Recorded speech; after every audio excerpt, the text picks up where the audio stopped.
ताशी 90 किलोमीटर वेगाने जाणारी आगगाडी एक विजेचा खांब 12 सेकंदात ओलांडते तर त्या आगगाडीची लांबी किती? आगगाडीचा वेग आणि विजेचा खांब ओलांडण्यासाठी लागणारा वेळ दिलेला आहे. तर त्या आगगाडीची लांबी काढायची आहे. मग लांबीचं सूत्र काय आहे?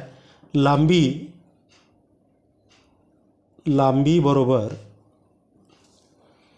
वेग गुणिला वेळ गुणिला 5/18. जेव्हा अंतर काढायचं असते, अंतर म्हणजे या ठिकाणी आता लांबी आहे, अंतराचं सूत्र आहे.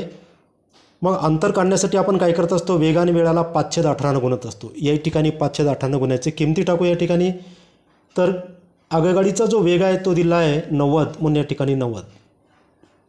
यासाठी लागणारा वेळ आहे 12 गुणिला 5/18.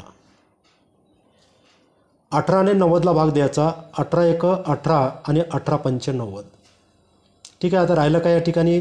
5 गुणिला 12 गुणिला 5 यांचा करायचा गुणाकार. 12 पंचे 60, 60 गुणिला 5 म्हणजे 300 मीटर ही त्या आगगाडीची लांबी असेल.